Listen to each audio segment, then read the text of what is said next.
Hello, I'm Bill Monroe, and welcome to episode 59 of 2-Minute Talk Tips. This week's tip: believe your audience. Most speakers deal with self-doubt from time to time. Our inner critic can be very loud about our performance. And the more work we put into a presentation, the more practice we do, the less well we think we did. Now, the reason I think this happens is that the more practice we do and the more work we do, the better we understand what perfect will look like. And of course, perfection is impossible. And we see things that make us less than perfect. And when we see things that make us less than perfect, or when we think we did things that make us less than perfect, we think our performance was worse than it actually was. If we have any anxiety about speaking, even when we do it well, we feel we failed. And yet, members of the audience may still tell us that we did a great job. When they do that, believe them. When they say they enjoyed it, believe them. When they say they learned something or found value in your talk, believe them. Take their word for it. You didn't see or hear your talk. You didn't experience it as an audience member. They did. Don't obsess over how you think you failed and judge yourself for failing. That's your ego talking. And remember what I said last week, that it's not about you. It's about your audience. And if they say you did well, believe them. Stick around. And after the break, we're going to talk about 8 questions to ask yourself after your presentation.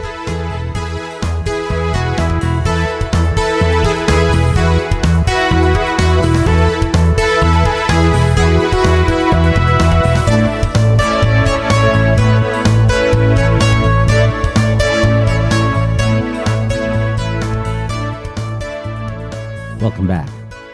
I was listening to Lynn Henderson's Inside Knowledge podcast the other day, where she talked with guest Emma Gibbs-Ng.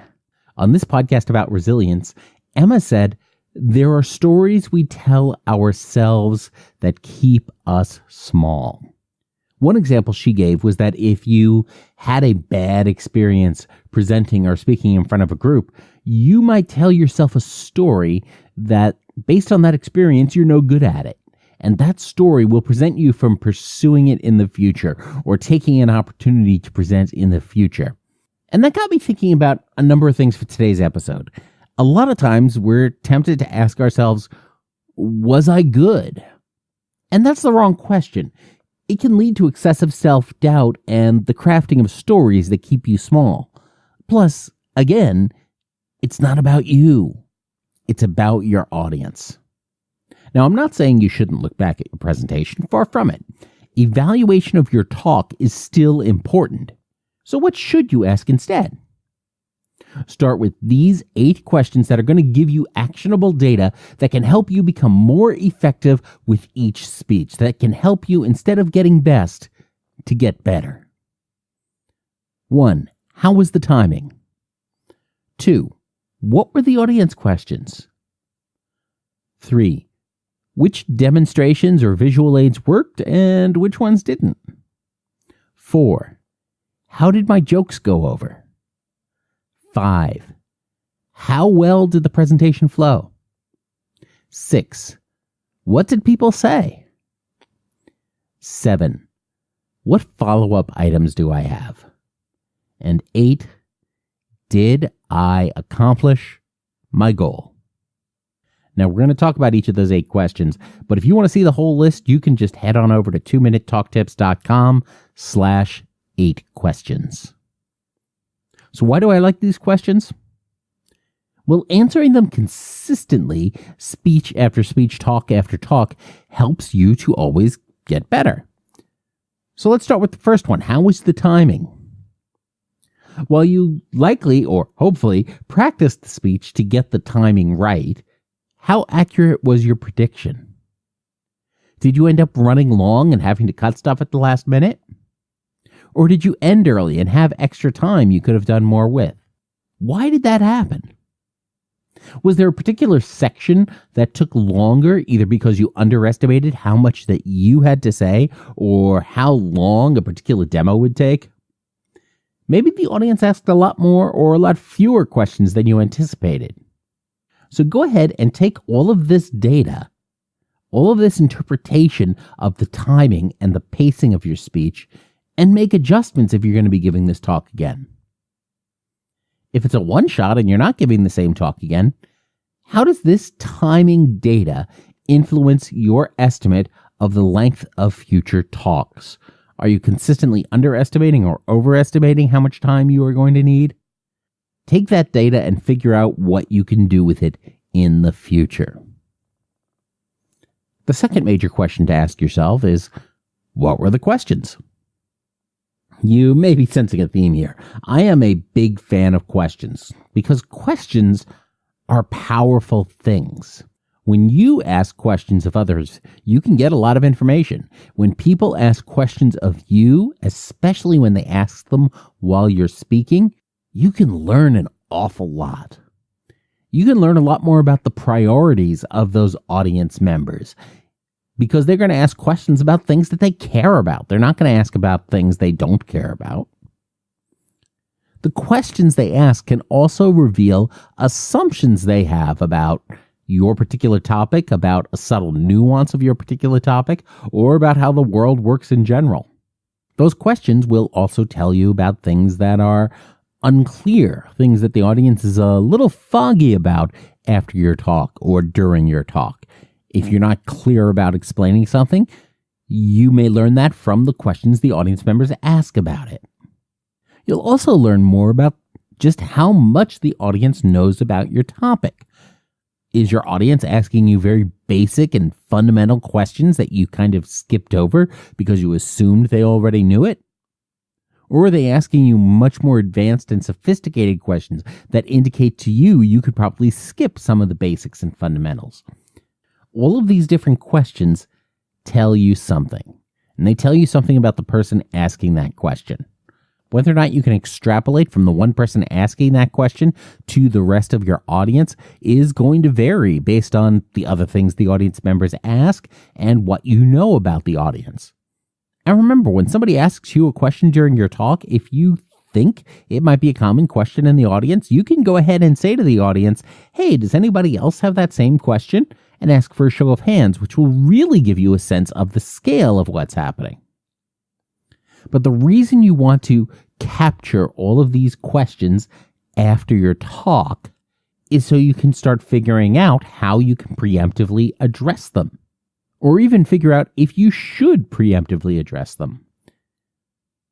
Are these things that are unclear in your presentation that you need to refine so the audience doesn't ask that question in the future?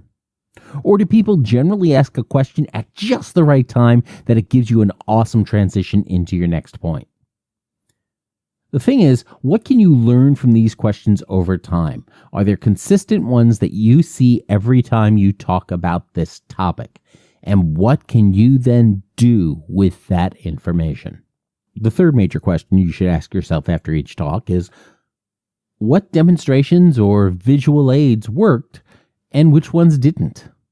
As you complement your speech with whether that's going to be slides or a live product demonstration, or perhaps it's a demonstration of a service that you're showing online, perhaps it's a video, perhaps it's a science experiment, perhaps it's just a metaphor you're bringing out on stage. You can do lots of different types of demonstrations and use lots of different types of visual aids to teach the audience something, to sway their opinion, or really to just make a point.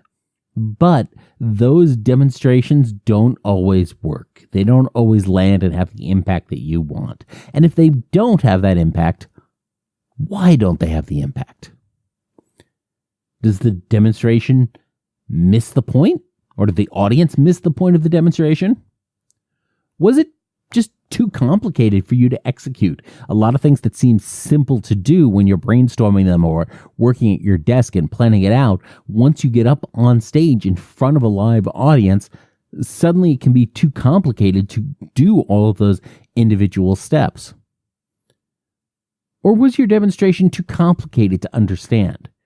Generally, the larger the audience you're speaking to, the simpler you want to keep your demonstrations, because there's only so much that the audience can see and consume, especially in a larger venue. Was your demonstration pretty cool or entertaining, but not really relevant to your point or not relevant enough? Was it too physically hard or awkward for you to do? Perhaps it had you leaning over a table or climbing under something in order to execute it. Maybe that's not the best way to do that while you're speaking. Was it perhaps too hard for your audience members to see or hear whatever it was you were demonstrating? Did that demonstration just take too long to complete or execute? Did it waste too much time? Or was it too simple and just sort of hammered home a point that you had already made perfectly clearly another way and didn't really add value with the demonstration?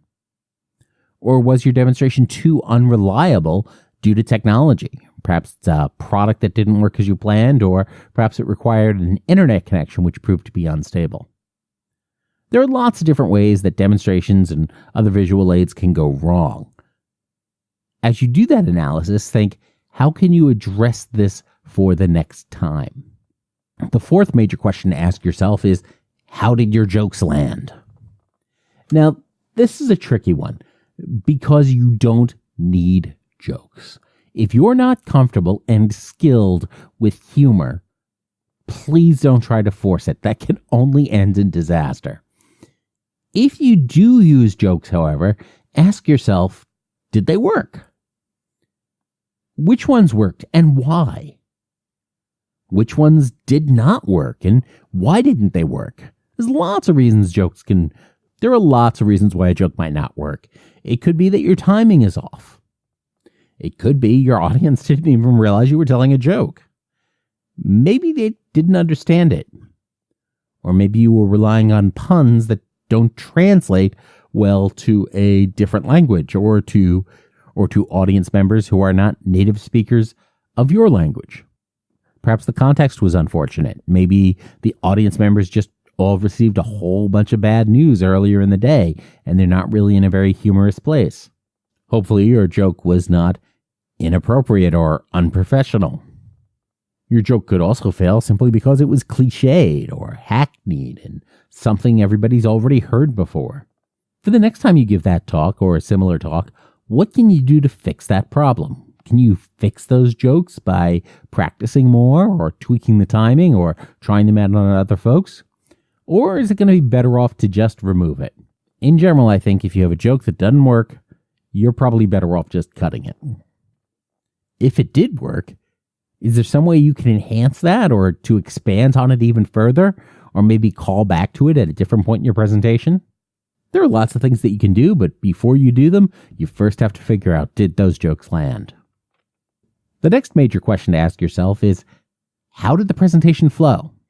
Now, as we sketch things out on our whiteboards and plan things out and move around index cards or points or outlines or slides and shuffle all of this around as we try and build our presentation and our prep work and then go ahead and practice it. Sometimes you're not going to be sure exactly how well it's going to flow until you're in front of the live audience. All that prep gives you the best chance for success, but it doesn't guarantee it. So how does it flow? Can you easily move from one point to the next, and does that feel like a natural transition, or does it feel jarring? Does the logic that you are laying out make sense in the real world? Way too many times I have outlined a series of points in my head that made perfect sense in my head, but once it gets out into the real world, things start falling apart. Do your points seem significantly unbalanced? For example, if you have 30 minutes to speak, are you spending 22 minutes on your first point and 8 minutes on the remaining 3 points?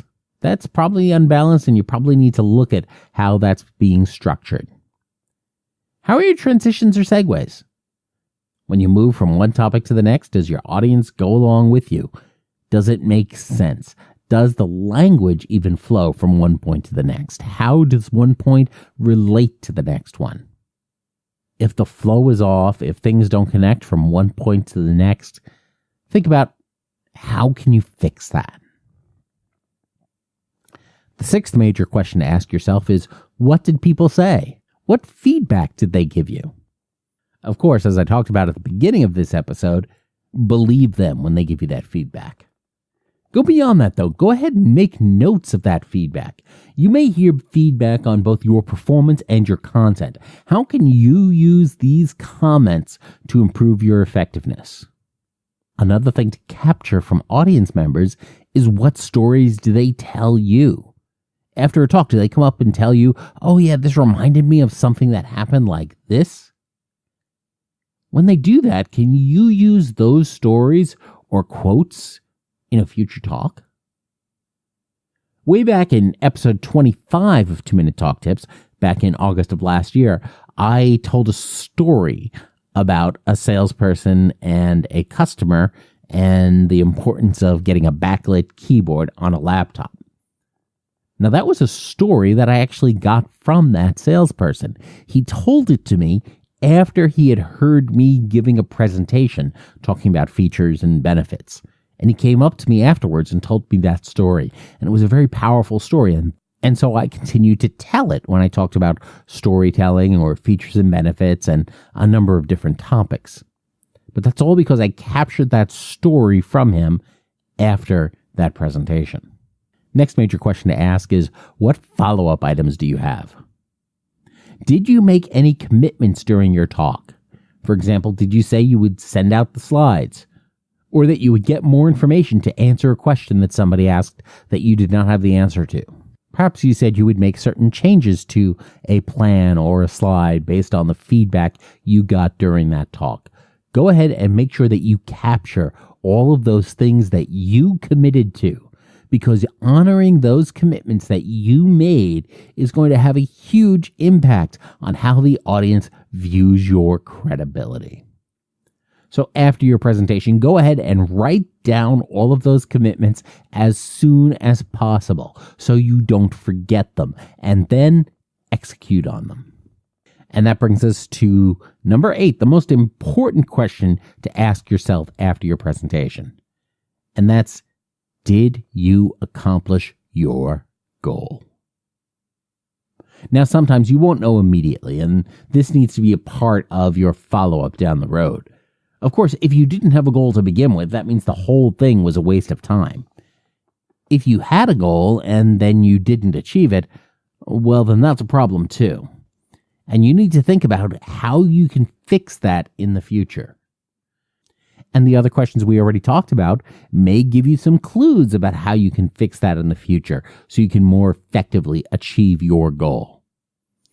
Take a look at your goal for the talk. Was it too ambitious?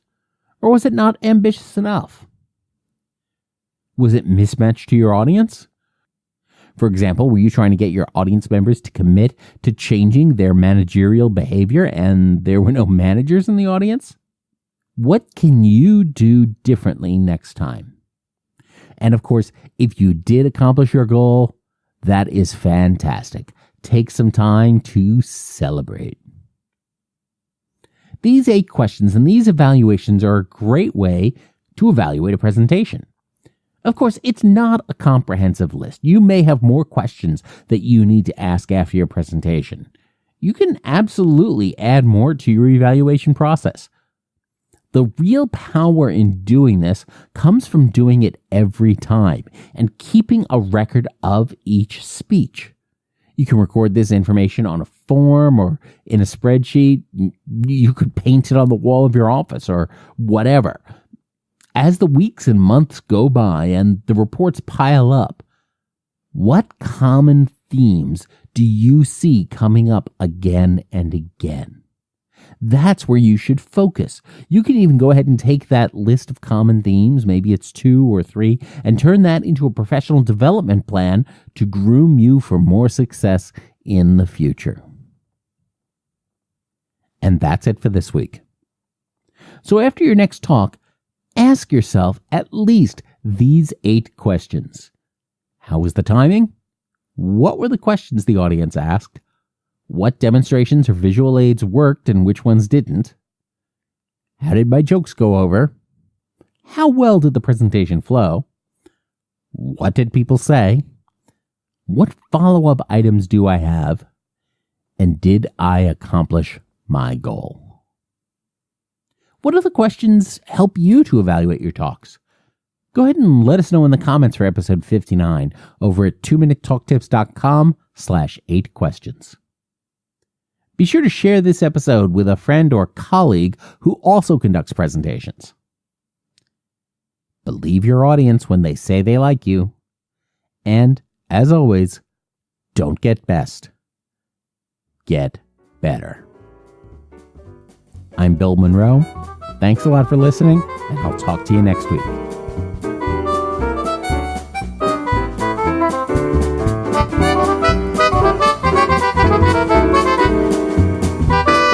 Two-Minute Talk Tips is a proud production of the Currently Speaking Podcast Network.